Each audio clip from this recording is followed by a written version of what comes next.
আচ্ছা, বর্তমান সময়ে খুবই কমন একটা সমস্যা দেখা যাচ্ছে। আমাদের প্রত্যেকেরই জিমেইল অ্যাকাউন্ট রয়েছে। আর সেই জিমেইল অ্যাকাউন্টগুলোর মধ্যে আমরা 15 জিবি করে স্টোরেজ ফ্রিতে ব্যবহার করতে পারি। কিন্তু সেই 15 জিবি স্টোরেজ কোনো না কোনোভাবে ফুল লোড হয়ে যায়। তবে 15 জিবি স্টোরেজ লোড হয়ে যাওয়ার পরে দেখা যায় আমাদের প্রয়োজনীয় যে ডাটাগুলো আছে সেগুলা আমাদের জিমেইল অ্যাকাউন্টে আর লোড করতে পারি না। কারণ হচ্ছে 15 জিবি ফুল লোড হয়ে গেছে।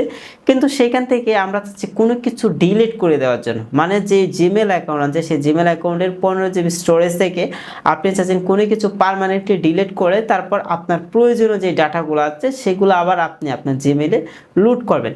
কিন্তু আপনি হয়তো সেই 15 জিবি থেকে কোনো কিছু ডিলিট করতে পারতেছেন না। তবে আজকের এই ভিডিওতে আপনাদের সেই প্রসেসে দেখাবো কিভাবে আপনার জিমেইল থেকে যে কোনো ডাটা পার্মানেন্টলি ডিলিট করবেন। তার জন্য আপনি প্রথমে আপনার ফোনে থাকা যে জিমেইল অ্যাকাউন্ট আছে সেটা সিলেক্ট করবেন। সিলেক্ট করার পর এখানে হচ্ছে আপনি আপনার ফোনে যে জিমেইল অ্যাকাউন্টের লোগো আছে সেখানে ক্লিক করবেন। এখানে দেখেন আমার হচ্ছে এটা লোড হয়ে আছে যার জন্য লাল দেখা যাচ্ছে।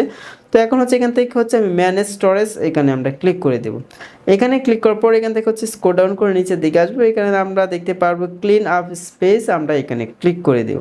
তো এখানে ক্লিক করার পর আমি যেখান থেকে মোর ডিটেলসে ক্লিক করি, তো এখানে দেখেন আমার হচ্ছে গুগল ড্রাইভ হচ্ছে আপনার 6 জিবি লোড করেছে। তারপর হচ্ছে এখানে দেখেন গুগল ফটোস হচ্ছে আপনার 3 জিবির উপরে লোড করেছে, হচ্ছে জিমেলে লোড করেছে 27 এমবি বা আদার্স হচ্ছে আপনার 4 এমবির উপরে।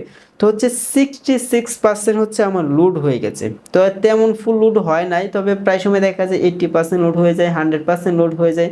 তো প্রায় সময় কিন্তু এটা লোড হয়ে যায়। তো লোড হওয়ার পর আমরা কোনো কিছু আর চাইলে আর লোড করতে পারি না। তো এখন হচ্ছে এখান থেকে আমি কোনো কিছু ডিলিট করব। ডিলিট করার জন্য ধরেন এখান থেকে হচ্ছে 6 জিবি যে ফাইলটা আছে সেটার উপরে আমি ক্লিক করলাম, মানে রিভিউ করব। তো আমি হচ্ছে এখান থেকে দেখব। তো ধরেন এখান থেকে হচ্ছে আমি কোনো কিছু ডিলিট করে দিতে চাই। ধরেন আমি এখান থেকে এই ফটোগুলো ডিলিট করব। আমি হচ্ছে এখান থেকে এই ফটোগুলো সিলেক্ট করে দিলাম।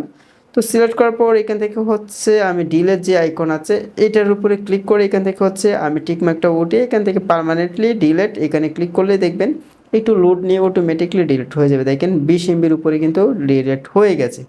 তো এইভাবে আপনার যে কোনো ডাটা আপনি চাইলে আপনার 15 জিবি স্টোরেজ থেকে পার্মানেন্টলি ডিলিট করতে পারবেন। তারপর পরবর্তী সময়ে কোনো ধরনের সমস্যা হবে না।